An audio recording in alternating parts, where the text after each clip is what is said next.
வணக்கம். மகாராஷ்டிரா அரசியல் களத்தை பொறுத்தவரையில் இந்தியாவில் இருக்கக்கூடிய மற்ற மாநில அரசியல் களத்தை விட மகாராஷ்டிரா அரசியல் களம் சற்று பரபரப்பாக பேசப்பட்டு வரக்கூடிய அரசியல் களமாக இருக்கின்றது.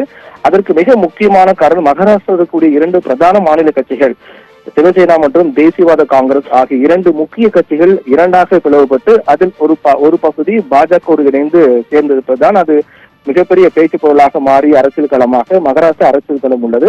அந்த வகையில் 2024 கடந்த ஆண்டு நடைபெற்ற சட்டமன்ற தேர்தலை பொறுத்தவரையில் பாஜகவோடு சிவசேனா, அதாவது ஏக்நாத் ஷிண்டே தலைமையிலான சிவசேனா மற்றும் அஜித் பவார் தலைமையிலான தேசியவாத காங்கிரஸ் ஆகிய இரண்டு கட்சிகளும் பாஜகவோடு சேர்ந்து கூட்டணி அமைத்து போட்டியிட்டார்கள்.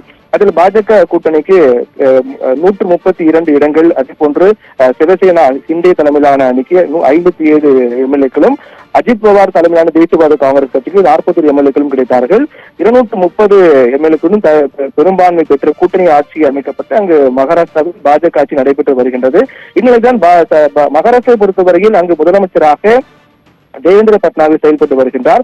அதே போன்று துணை முதலமைச்சராக ஏக்நாத் ஷிண்டே மற்றும் அஜித் பவார் ஆகியோர் உள்ளனர். இந்நிலையில் தான் கடந்த சில நாட்களாகவே மகாராஷ்டிரா முதலமைச்சர் தேவேந்திர பட்னாவிஸுக்கும் துணை முதலமைச்சர் ஏக்நாத் ஷிண்டேக்கு இடையிலான கருத்து மோதல் என்பது மிக தீவிரமாக நடைபெற்று வருவதாக கூறப்பட்டது. அது தொடர்ந்து அது தொடர்பான பல்வேறு செய்திகள் வெளியாகி வந்தன.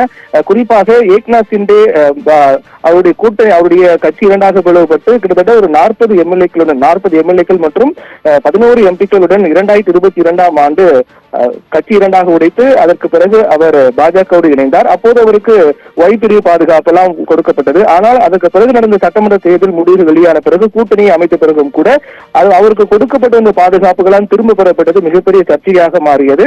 அப்போதே இரண்டு தரப்புக்கு இடையேயான கருத்து மோதல் என்பது மிக தீவிரமாக நடைபெற்று வருகிறது என்றெல்லாம் பேசப்பட்டன. அதை மெய்ப்பிக்கும் வகையில் ஏக்நாத் ஷிண்டே செய்தியாளர் சந்திப்பு நடத்தினார். இந்த சந்திப்பின் போது அவர் பல்வேறு விடயங்கள், இந்த பிரச்சனை தொடர்பாக பல்வேறு விடயங்களை அவர் குறிப்பிட்டு பேசினார். அதிலும் குறிப்பாக, நான் ஒரு சாதாரண கட்சி தொண்டன் தான், ஆனால் நான் பால் தாக்கரேனுடைய விசுவாசி.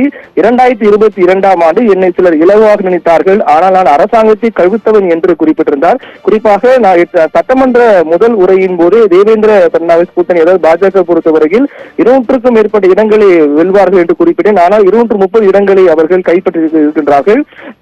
அதன் அடிப்படையில் பார்த்தோம் என்றால் என்னை யாரும் இலவாக நினைக்க வேண்டாம், நான் அரசாங்கத்தை கவிழ்த்தவன் என்றெல்லாம் எச்சரிக்கை விடுக்கும் வகையில் பேசியிருக்கின்றார். குறிப்பாக தொடர்ந்து இந்த சர்ச்சை காரணமாக தேவேந்திர பட்னாவிஸ் சந்திப்பை ஏக்நாத் ஷிண்டே தவிர்த்து வருவதாக கூறப்படுகிறது. இருவரும் தற்போது வரையில் இந்த பிரச்சனை தொடர்பாக பேச்சுவார்த்தை நடத்த இதுவரையிலும் எந்த சந்திப்பும் நடத்தப்படவில்லை என்றும் கூறப்படுகிறது. அதே போன்று ஏக்நாத் ஷிண்டே முதலமைச்சராக இருந்த போது ஜல்னா நகரில் 900 கோடி ரூபாய் திட்டத்திற்கு ஒப்புதல் அளித்தார். அந்த பணிகள் எல்லாம் மேற்கொள்வதற்கான நடவடிக்கை எல்லாம் மேற்கொள்ளப்பட்டன.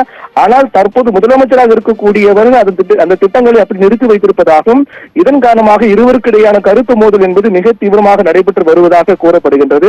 ஒருவேளை இந்த கருத்து மோதல் என்பது தீவிரமடைந்து உச்சமடைந்ததற்கு பிறகு இருவருக்கு இடையான அவர் பாஜக அரசு கொடுத்த ஆதரவை வாபஸ் பெற்றால் எந்த மாதிரியான ஒரு அரசியல் நிகழ்வு ஏற்படும் என்றால், பொதுவாக மகாராஷ்டிரா சட்டமன்றத்தை பொறுத்தவரையில் 288 இடங்கள் உள்ளன.